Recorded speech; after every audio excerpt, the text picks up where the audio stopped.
Hey everyone, Mr. Happy here, and welcome to Mondays with Mr. Happy, aka Mr. Happy Mondays, the weekly Q&A show where you ask me questions and I answer them. Listen, there's some videos I mentioned last week that still haven't come out.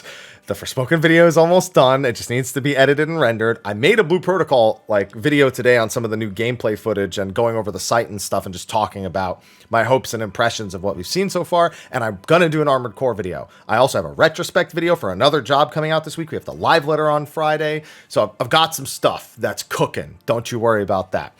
But this week, I wanted to get more of that stuff done. My CPA asked me to do my tax stuff early just to get a jump on it before the holidays. Obviously, still a couple of weeks left of expenses and stuff to consider, but a general idea for most of the year was a good thing. So I've already done all my itemized tax stuff for the channel before 2022 is even over. So as much as I didn't want to spend this week doing that because I had those other videos, that's a little more important. If my CPA wants me to do it, I'm gonna heckin' do it. So that's why there wasn't more video releases this week. Either way, with that said, the only other thing I have to talk about is sponsor related stuff. I told you guys on YouTube that if I ever got a sponsor over for Twitch or something like that, then I would bring it up in the YouTube videos, at least some occasionally. And I'm doing that now. We have another HelloFresh subsidiary sponsorship. So we've done a bunch of them before. We've done HelloFresh itself. One of their subsidiaries is called Green Chef. It focuses more on stuff that has dietary restrictions or are generally healthier. So they have paleo, they have keto, they have tons of options for both of those, vegan, vegetarian, and then some stuff that's none of the above, just so you have an option or two in case you're not too particular. But with the fresh deal, I mean, obviously, it's always a good time to sign up, supports the channel. So below the link and below the stream will be a link, and there will probably be that in a lot of videos for the next month. For a discount code, a link, PogHappy 599, and that'll be $5.99 per meal. So it's usually two meals per individual cook, so you get 2 servings per recipe. And then also free shipping on the first box. So if you want to support the channel, check that out. You guys know I've been using services like this for a long time. It's going to be under the videos until January 14th. So also thank you to our sponsors over on Patreon for supporting. You don't have to, but I do appreciate it. So thanks to them. You guys are awesome. With that, let's get into the Q&A. This is I guess the next one I'll be recording the next one on Christmas, but it'll be the day after Christmas for the next one. So I'll say happy holidays as well to you at the start in case you don't finish the video. So with that, let's get started. All right, this one didn't have a hashtag, but I saw that it was a question. Good morning, Mr. Happy. Good morning to you as well. Appreciate all your consistent content. Brave of you to call it consistent. But thank you. Based on your experience with Square Enix titles, what do you think is the likelihood there will be an option to reduce the blood and gore in 16? So I don't think my experience really applies to that because there haven't really been many games where that is even we could even think of it being an option. Type 0 would have been, and I don't even remember if that had an option for it or not.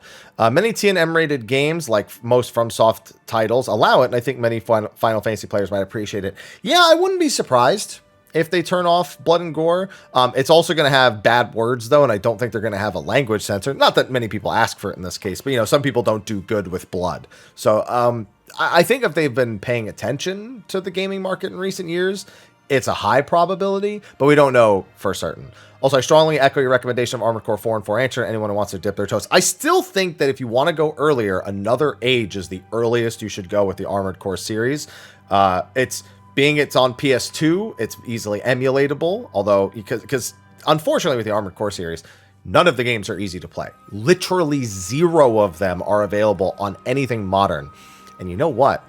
I won't be surprised if From fixes that problem before Armored Core 6 comes out. And they really should fix it before Armored Core 6 comes out because they can make a lot of money on that. So hopefully, but we'll see. Next one, hashtag Mr. Happy Mondays. Hello, Mr. Happy. Hello. I'd like to put on my major speculation goggles for 16 and ask if you think I'm crazy. I'm glad the question is not, do you think this is good? Or do you think this is right? It's, do you think I'm crazy? It's rare that I get that as a question. Same couple of important scenes from slightly different angles. I understand they're probably saving more for depth. Well, I mean, they're probably saving more because they don't want us to spoil everything. Yeah, we need to see more gameplay. That's it. We don't need to see anything else story-wise as far as I'm concerned. So the fact that they redo or reshow a lot of similar scenes, I'm perfectly okay with.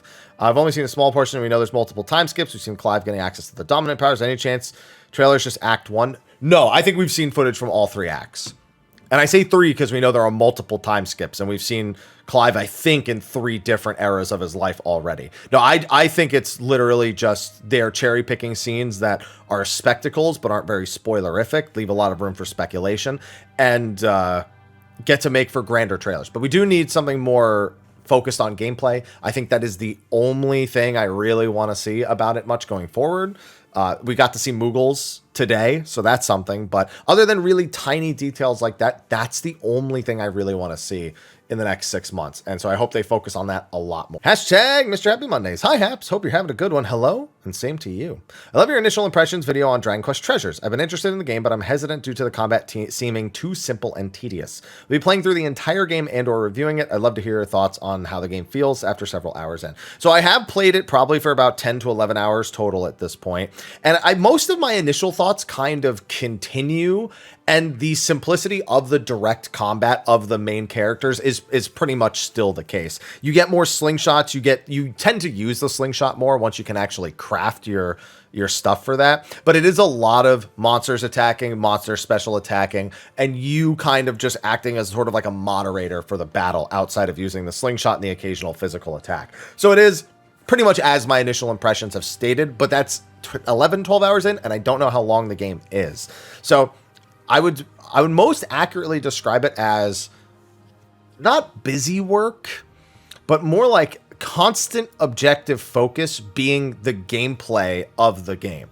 You know, it's not about the moment-to-moment combat decisions. It's a lot about managing what you are going to focus on. Am I going to get treasures? Am I going to try to find a main objective? Am I going to work on a side objective? Am I going to try to recruit something specific? Am I going to collect this material? Am I going to collect that material? Versus in-depth gameplay. Like in-depth moment-to-moment action gameplay. So if you're looking for that, I don't think you'll get that out of Dragon Quest Treasures. So I would say if you found it too simple and tedious, that's probably going to remain consistent across the entire game. Hashtag Mr. Happy Mondays. Good morning, Mr. Happy. Good morning. It's afternoon for me now, but tomorrow me is welcoming the morning. I wanted to ask if you checked out Chained Echoes. I have no time for any game that isn't like Final Fantasy or something like adjacent to the new releases, right? Like I already missed God of War because of Harvestella. I didn't get to play Sonic, but it has a bunch of free stuff coming out. I just finished Crisis Core. I didn't get to finish Dragon Quest Treasures because that came out. Minstrel Song for Romancing Saga's coming out. I won't have time for that. I got raids in the morning, raids in the afternoon. Based on my DMs, potentially more raids. Because, yeah. So, looks cool, but definitely no time for it. If it's something I do, it'll be something I do way later in the future. Right above this, someone named Tom wished me happy holidays. So, Tom, before I answer this, happy holidays to you too. Hashtag Mr. Happy Monday. Salutations and good morrow. Thank you and same to you. Thanks for your ever enjoyable content. I'm glad you think so. Sometimes I question that, but thank you. One question. Okay. Do you think they'll ever go back to have a current voice actors re-record a Realm Reborn dialogue for consistency in the game? The early VA is really rough, and I think it would be one way to improve. I've thought about this before, and I don't think they'll do it. I think having like Sam Riegel's Alphino and some of the other voices that we have, I think Jason Charles Miller did Raubon in 2.0 as well. He's the vocalist for Shadowbringers and To the Edge, I think. And so, yeah, I think they're always going to keep them in there. Should they?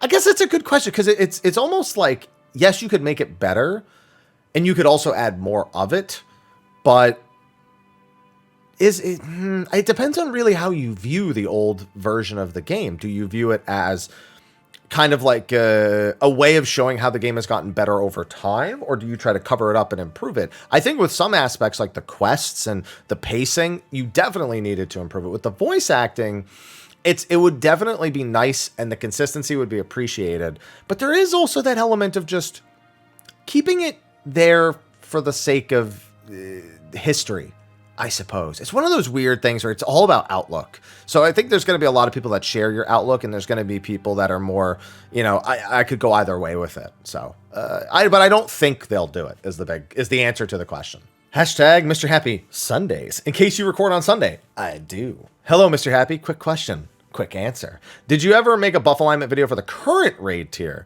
No, I didn't do that. I actually just remembered that I even did that for Asphodelos. With Abyssos, honestly, it was such a not good experience in terms of like just the way that my Prague week ended up going and everything that happened like that, I kind of just wanted to wash my hands clean of Abyssos, start again with the next ultimate or the next tier.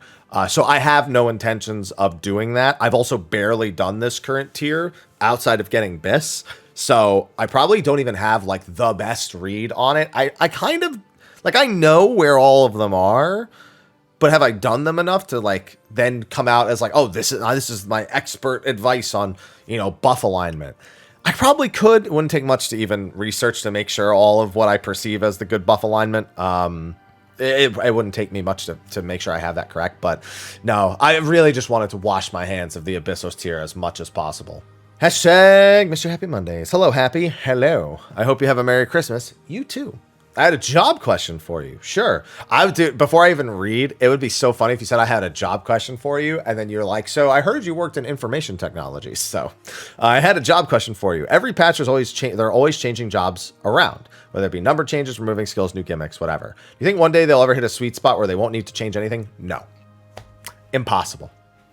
I'll say this. If a game ever thinks they're at that point where it's completely perfect and it needs no adjustment, no improvement, that's a big red flag, in my opinion.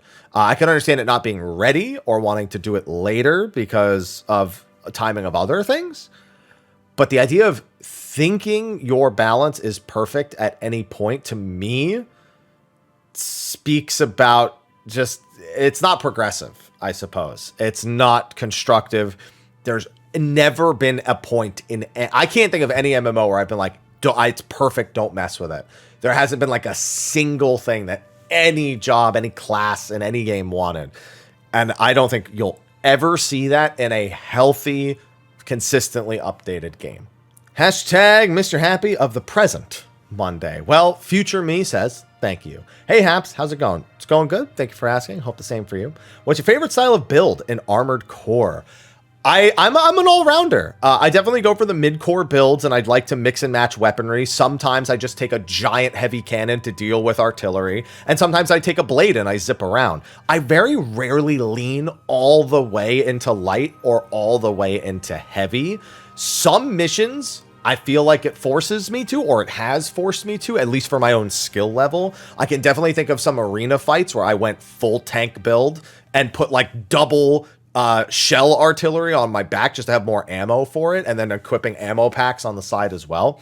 But I've very rarely gone full light mode parry blade or anything like that. Moonblade is fun, but even when I go Moonblade, I tend to want to go like middle. So yeah, I'm very much middle of the road, but not heavy biped, a mid-weight biped. And I almost never play heavy armor biped. I don't think I've ever made a heavy armor biped that I've enjoyed playing. Maybe the new game will change that, but definitely mid or leaning towards tank. All right, next question. Hashtag Mr. Happy Mondays. Good day, Haps. Good day. What are your thoughts on the changes to breeding in Scarlet and Violet? Oh, I got some thoughts on that. I used to shiny breed a lot in Sun and Moon. Haven't had a chance to try out the changes. Follow-up question. Which of your shiny Pokemon are you most proud of? Mine has to be Phoebus, which took me 2,100. I've never had something take 2,100 eggs, thank God. There are things I like and things I don't like. It's one of those things I would have liked as an option, but not as the sole method. So with Scarlet and Violet, the big thing is there's no breeding centers anymore. You can breed at your picnic table. However, the rate at which it generates eggs is astronomically slower than it was before, unless you make a sandwich. The sandwich making system sucks, even though, you don't need the top bread to make the sandwiches. I know that. But it still sucks, because then you're basically forced into doing it in 30-minute chunks, and it's completely useless without the sandwich. So as soon as it's over 30 minutes, you're wasting time. So yeah, it's nice that you can mass produce eggs anywhere in the world. The basket even holds up to 10 eggs. But, the making of the sandwich and then just I'd rather have the other system in place and just be able to do one or the other. Also, it would be better if I didn't have to sit at the picnic and do it the whole time. Like, it doesn't matter that I can do it anywhere. I can't be hatching and breeding at the same time. It's breed phase, hatch phase, or do a lot of breeding phases, then do all your hatches at once. And it's just, I don't like it. I like it way less than any other method. And the big thing is that it is so inferior to all of the overworld methods. I mean, the fact that I can go to an outbreak and see 15 spawns at once. I got my Tauros, my shiny Aqua Tauros, Paldean Tauros, from the wild instead of eggs. I thought that was going to be awful because it's only 1 in every 5 Tauros. That's an Aqua Tauros when you're going to camp it. I got it in like a couple sandwiches. Meanwhile, I hatched the 1,200 almost eggs that I made and didn't get a single one. I didn't get the scarlet one either. So it's like, why bother? The only thing the egg hatching is good for is the starters. I guess Charmander, if you have it from the raid for the Charizard. And anything that cannot be found in the wild or cannot be found easily. I got a Spiritomb from that. I could have done reset method for Spiritomb. And I probably would have had more attempts per hour, which would have evened out the odds. But I ended up hatching a Spiritomb shiny and, you know, great, but it wasn't like the best method. Arceus has outbreaks for them. And then this game you could do you could do day resets. You could speed time ahead. So it's just, it needs an update of some kind to compete with the more modern methods of shiny hunting, because otherwise it just feels terrible to do. Hashtag Mr. Happy Mondays. Hello and good morning, afternoon, evening. You know what? It's one of those for someone everywhere. Hope you're having a good day. Same to you. Longtime viewer, occasional askers have a bonus of a gingerbread cookie in honor of the holidays. I don't think I've ever actually eaten a gingerbread cookie. I probably have. No, in fact, I know I have, because Mel gets these advent calendars from Sugarfina, I think it is. And I think those had gingerbread in them last year. So yeah, I very rarely, but I've definitely had them. Bit of a different style question. Do you use or have you used Linux and any particular reason for your preference? No, Windows. I don't care. I want to play games. I don't want to have to wonder if it's going to work on Linux. I don't want to have to go through any loopholes to see if it's going to work on Linux. And I don't work in any sort of programming or IT anymore, so I don't need to be that familiar with Linux. So essentially, it comes down to there are no functional reasons for me to use Linux that make sense for my current livelihood or personal use.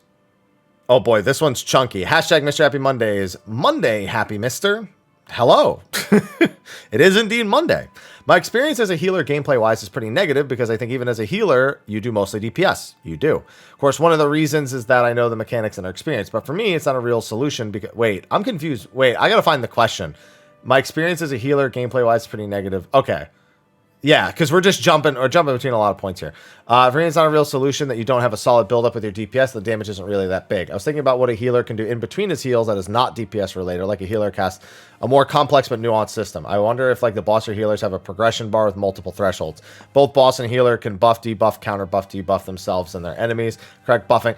Okay, so here's the big problem with this. Most people can't do this. This is one of those gameplay systems that you see in like WildStar, maybe not the best example because it didn't have anything like this, but the shielding system and the kicking system of the game of needing to, go through multiple kicks and track all that.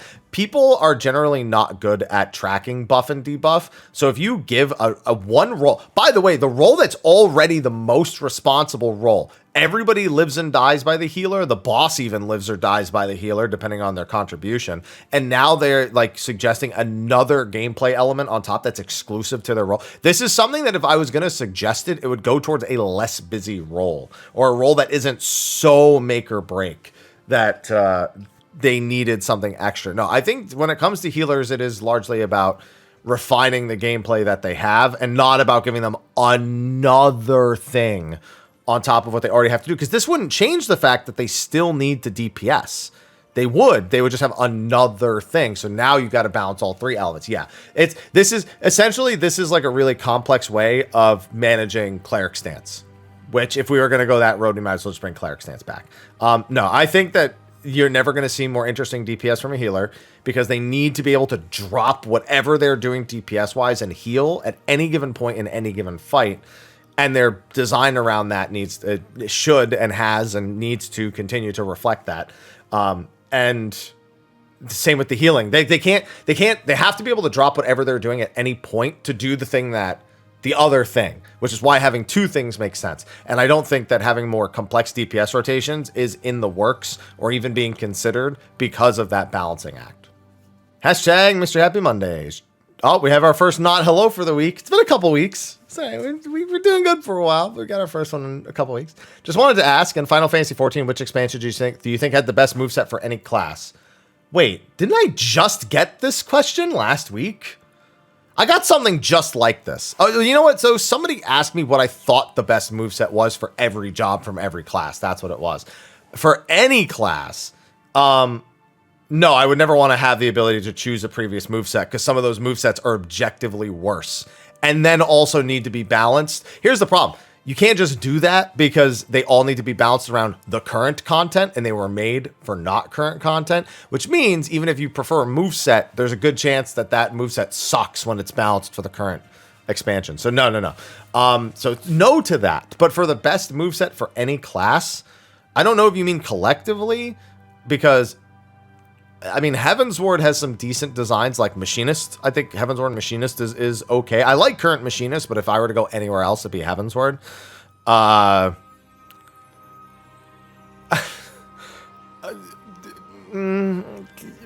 sure some Dark Knights miss Heavensward Dark Knight. I'm sure some of them do, if not Stormblood Dark Knight at the very least. I don't know. I don't really have an answer because I'm going through the retro moveset right now. And right now I don't miss most of that old stuff. So maybe I'll reconsider afterwards, but I don't think there's an answer that can be achieved here in a reasonable amount of time that applies to enough different jobs that makes me confident in the answer. So, you know. Also, can I get your best Harvestella finger snap? I don't even remember what it's like, but I can only snap one finger anyway, and that's a snap. So, no, I guess. Hashtag Mr. Happy Mondays. Good day, Happy, and I hope you and your family have a good holiday. You too, and thank you. Did you see there's a new private... I mean, I only know because people keep asking me about it. I don't follow 11 private servers. I don't support them. I don't plan on ever playing them. I know Classic 11 is something many of us want to forget. I'm one of them. I feel kind of queasy trying it out, but the good times that they outweigh the bad were fun. No, so maybe I might need to make a standalone video because people have this misconception about me with Final Fantasy 11. I do not romanticize Final Fantasy 11 like a lot of people do. I don't miss the level 75 days. I have no desire to return. I lived it. I survived it. They represent a part of me and a place in my life that it's old me. I was young, I was kid, I wasn't as mature. Not that I'm like the pinnacle of maturity at the moment, you know, popping my head off with half these things. But you know what I mean? It just represents a different time in life. It represents a different me. And it's not what I want right now. That, and I have a professional relationship with Square Enix. They've never outright said anything about private servers. They've never taken any action against any as far as I know. And they even go so far as to support Games Done Quick, which very regularly has modded versions like Free Enterprise of their games. So they seem perfectly okay and cool with it, but I'm not going to take that chance that there's not something I don't know. And so I stay away from it because of the professional relationship. I stay away from it because I have no desire for it, really the big thing. And also because I don't know that I ever really trust private servers. I have seen what this one's doing because everyone kept asking me. And it seems pretty well put together, pretty well thought together. But I don't know how it's going to look a month or two from now. And Classic 11 is a long-term investment. That is not something you decide you just want to do for a little bit. And so what it looks like in however long is a whole nother question. So too many elements that would make me just never want to do it. I might need to make a standalone. I get asked this like literally every week on Twitter, on YouTube, and I don't want it. I don't want it.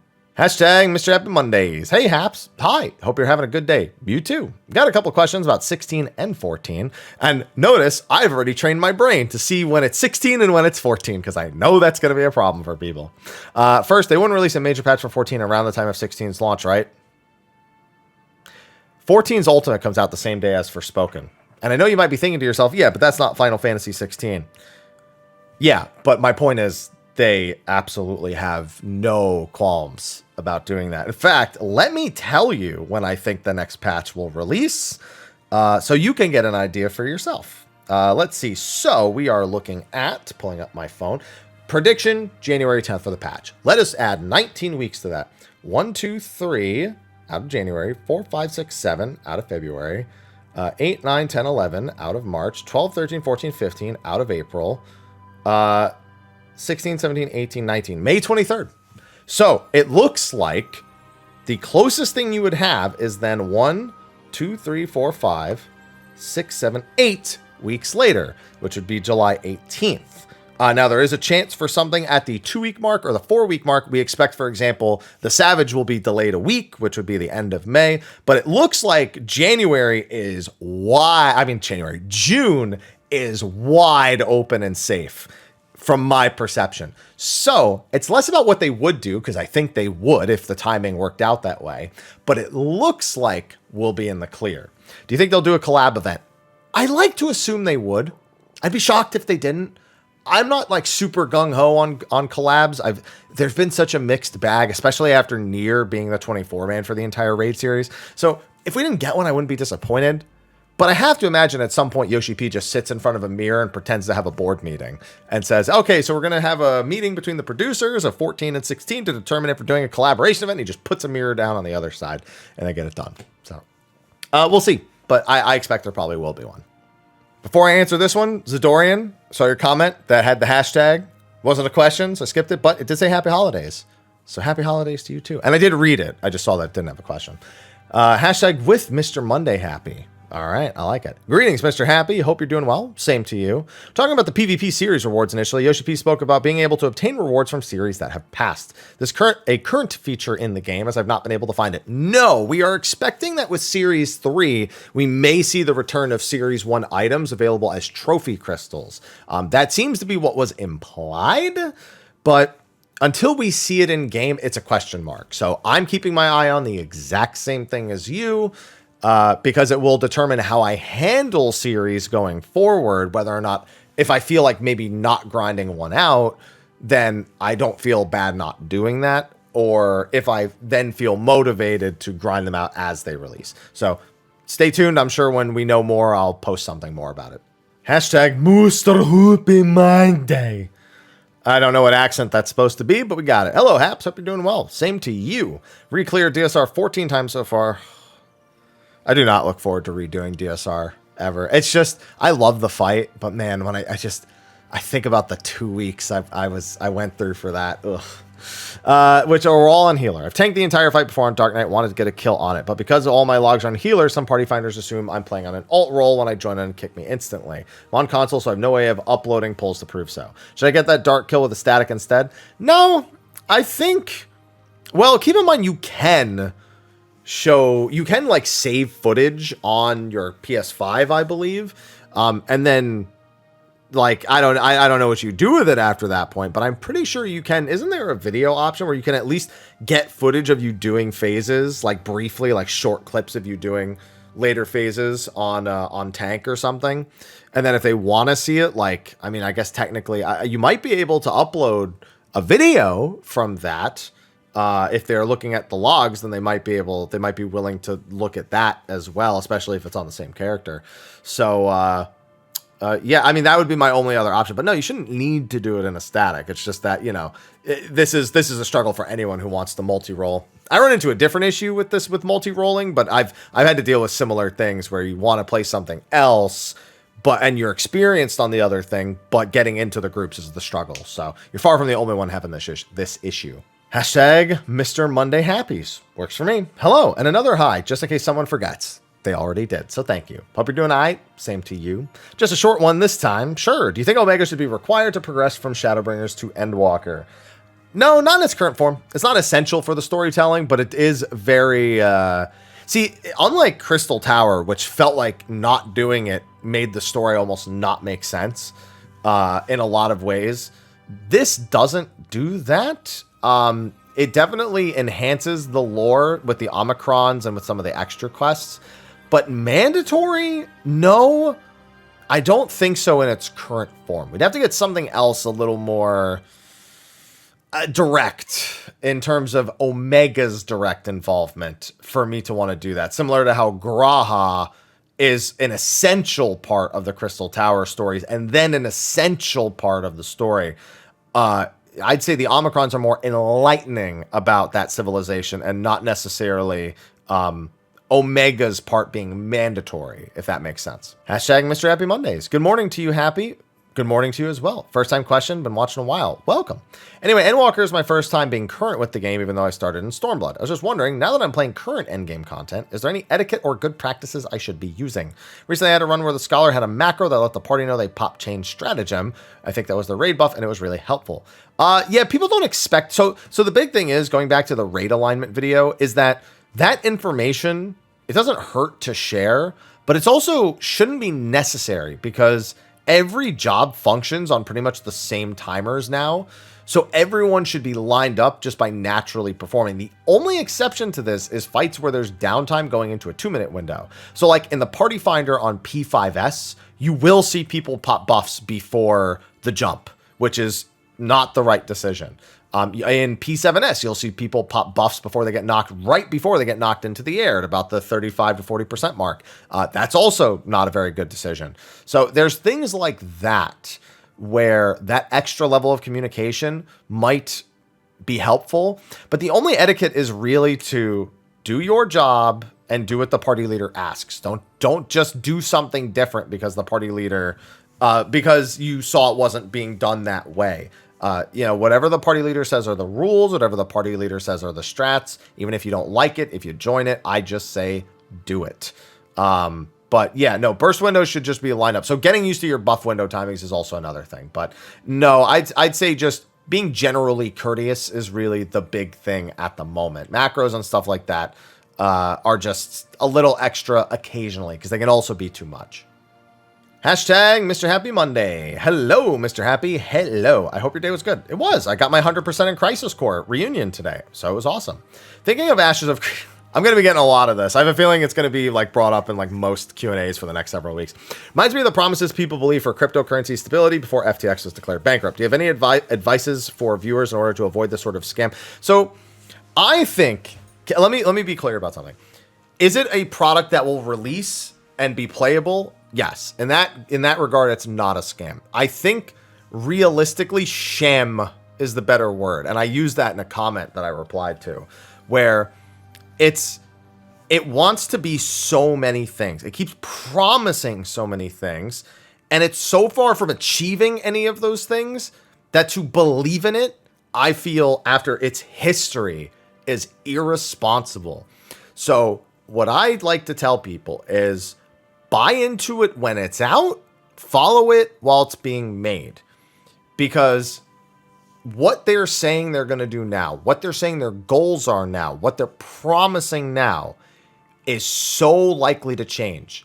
And we have already seen that with Ashes. That's why it's been in development for so freaking long. And then every month they were like, here's a new gameplay concept. Here's a new this concept. Now they're doing like class videos, it looks like, is like the most recent thing they've been doing. But it was like, and then they were like, oh, and then every month we're going to sell this cosmetic pack that you can buy. And it's like, ugh. I know the CEO said he could cover the entire development, and I believe I know what he was doing to earn an income before, because it's been a pretty hot topic amongst Ashes of Creation followers for the better part of 7 years now. But it's just, if it comes out and it's great and I'm wrong, that is the best outcome. The best. The worst outcome is if it comes out and it's somehow worse than I think it will be. Which, boy, I'm not rooting for that to happen, but I have no reason to believe in that game. I've researched its history. I've followed it. I've played it, even if it's an old version that, thank God, they abandoned most of the design decisions that they were making back then. But back then, they were still making the same promises. I don't feel like it has enough of a focus, enough of a goal. I have so many issues with it. Like I said, I could go on for ages and ages, but it's not going to be what everyone thinks it will be. I think it will succeed best as a niche sandbox MMO, and I pray for their sake that is what they are designing it around. If they are designing it to be the world's greatest MMO, it is going to fucking crash and burn. And that is what they've been fucking promising. That's basically how they've been trying to present all of their information. Like, oh, this is the best version of this. This is the best version. And I just can't take it anymore. Hashtag Mr. Happy Mondays. Hey there. Hi. How do you feel about the declining importance of positionals over the years? I miss them. I still do them on Monk. Half the time I go to the flank for twin stakes still. Back in the old days, landing them was tied to the job mechanics and rotation, but now they're nothing more than mere damage bonuses. I will say this. In the case of some, I'm glad they're gone because the job mechanics that have replaced them are really good.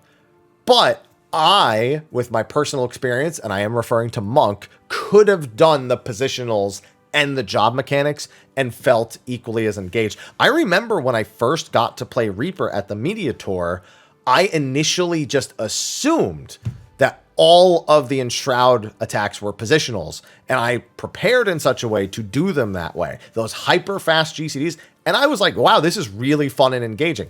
That's not how they ended up being, probably for the better. But I miss positionals. I really liked positionals. I thought that it was a good way to express a player's understanding of the True North cooldown, of how to position for positionals and then still make it to the mechanic in time. And I know that other people may not have felt that way about it, but that's how I personally feel. But at this point, they are not important to the game or any job, I feel, in particular's identity. If they went, it would barely be noticed by most people. If they went entirely. So I won't be surprised if they go that route, but boy, do I miss positionals. Hashtag Mondays with Mr. Happy. Well met, Mr. Happy. Well met indeed. Happy early Easter. Did I say last week how I hate Christmas wishes and all the Christmas shit going out like the day after Halloween? Did I say that last week and I just don't remember? Happy early Easter. It's in fucking April. What are your Christmas New Year's plans? You're looking at them. I'm doing it right now. Enjoy the Q&As. Hashtag Mr. Happy Mondays. Hiya, Haps, on a Monday. Monday Hap says hello. Avid RPGer and Final Fantasy fan here. Welcome. This is partly sharing and partly asking. Okay, well, thanks for the preface. Started playing 14 during COVID and fell in love with it immediately, especially because during COVID, there was a bigger chance of meeting people online. Made an FC, made lots of friends, yada yada, FC relationship drama, yada yada, FC disbanded, COVID died down, friends became busy with other games, and I found myself playing alone and raiding with the Duty Finder. Yep, that sounds like something that's not too out of the ordinary. I still want to play, but haven't had much luck finding friends to play with, especially because in my country, the entry cost of 14 is comparatively high when you can find in the market, such as mobile or free-to-play games. Meanwhile, Duty Finder rating is, well, not as fun without people and friends. Just wondering if you or someone you know have had the same experience. Feel like I should stop playing for a bit. It's never a bad idea. I always tell people to follow their gut. When they think they should stop playing for a bit, they should stop playing for a bit. That's always my first piece of advice. Because the last thing you want to do is build up a negative connotation because things are different than when they were good. They don't necessarily even have to be bad, because playing without the same group of people doesn't have to be a bad thing. You can find new free companies. You can join Party Finder groups. You can become a part of other communities that already exist. And that's not that hard to do given the accessibility on the internet now. But if that's not what you're looking to do and you're not meeting your experiences, then taking a step back is the best thing to do. I did that with Final Fantasy XI back in the day. I was one of those people that said, oh, every other game is shit. Final Fantasy XI is the best MMO that's ever come out.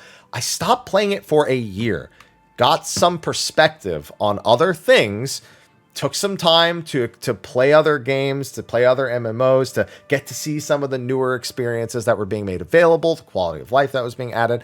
And I don't really miss that. It was already moving away from what I liked when I played it initially because it was going into the over level 75 era. But now, like I mentioned earlier, I don't even want to go back to the 75 era. I don't even miss it. I just didn't realize what else was happening around it because I had dulled my senses because I was forcing myself to play it after all the time investment that I had. So I don't want people to do the same for 14. And 14 is a constantly updating game, but it's easy to catch up in. So I always say if you feel like you need to take a step back, do not hesitate. Unless you have a house. In which case, you better hope auto demolition doesn't get turned off again. Hashtag Mr. Happy Monday. Hello. Hi. Lolly ho happy. Yo. Hi. Hey. You stopped saying it, but I kept going. Well, I do hope you're happy like you make us happy. Good. I don't know. That's not the... I'm doing all right. You follow a question on last week's question. I don't remember what last week's question was, so let's see.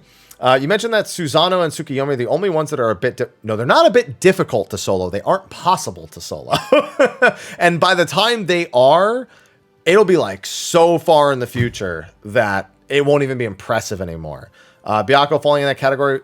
No, he's not that bad. It's literally just pressing every tank cooldown you have or your invuln whenever he does the double grab. Like you don't worry about the first grab. You just go nuts on mitigating the second grab. And yeah, it's no problem at all. Save a few personal heals and you're done. Okay, I skipped the question, but I gotta admit I appreciate it. Someone's like, when do you think 14 or how do you think 14 will collaborate with Ashes of Creation? You get points for being funny, at the very least. Hashtag Mr. Happy Mondays. Hello and happy holidays. Are you dazed from all the booze? What do you think are the chances that MGP will play a part in the Relic, perhaps during the victory lap? Not very high. No, so the Relic quests are very often quests that are used to get people into other content that newer players aren't getting through more easily. So you'll see things like Fates very frequently used if people aren't participating in the overworld enough, or there's old quest lines that require them. You'll see that with early story dungeons, with side dungeons that are part of certain quest lines or trials. Generally, that's where they push the Relic objectives. MGP as one potential objective amongst other ones, I think is possible. But the Gold Saucer doesn't really struggle for participation. So in terms of what criteria they normally need it to meet, it doesn't follow those guidelines. But, you know, it being a possible thing amongst others, it could happen, but not as like a soul step. Hashtag Mondays with Mr. Hap. I like the shortening of it. Hey, Haps. Hello. Just wondering, I know the cloud hairstyle in game is usually given out to winners of like fan weapon contests, or do you think they'll ever have another means of getting it? No. No. Not the cloud hairstyle, no. That's been consistently like the reward for every single contest they do. So, no. That's going to stay a contest reward. Hashtag Mr. Happy Mondays. Hello, Haps. Hello. Would you ever consider participating in something like chess boxing tournament or creator clash? I see you follow a lot of the main creators or certain individual crews. No, most likely not. I don't really have much interest in those things. There probably would be things. I couldn't think of any off the top of my head that I would participate in, but not anything like that. No, it's just not, I don't know.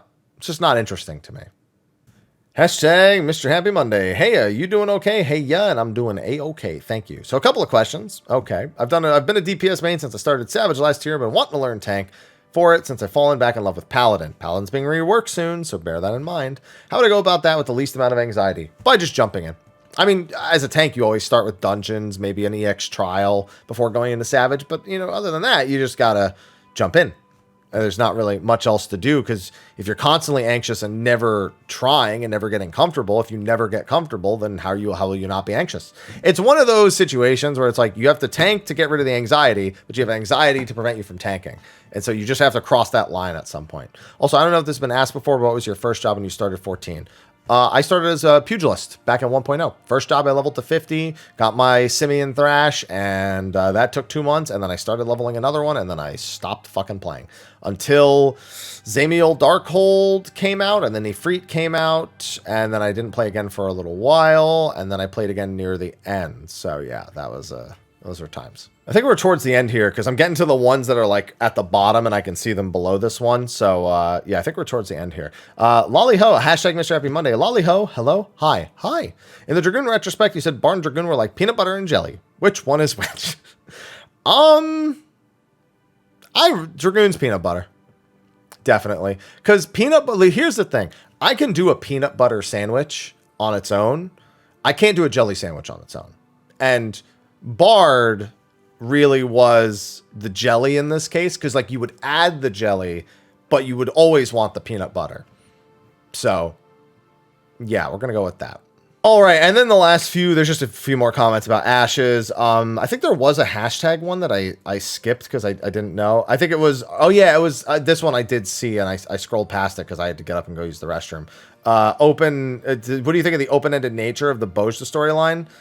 Yeah, I don't know. I thought it ended pretty poorly. I know that it has the entries in the book that tell you kind of what happens after the final cutscene, but it's kind of disappointing the way that they did it. And I don't think they're going to revisit it anytime soon. We know that Matsuno is not really working with the 14 team right now. Like his work with them is currently like not ongoing.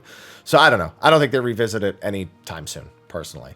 Either way, though, that is the last question for this week's Q&A. So thank you for watching. Be sure to like, favorite, subscribe, and share. And of course, ask your questions in the comment section of the video below.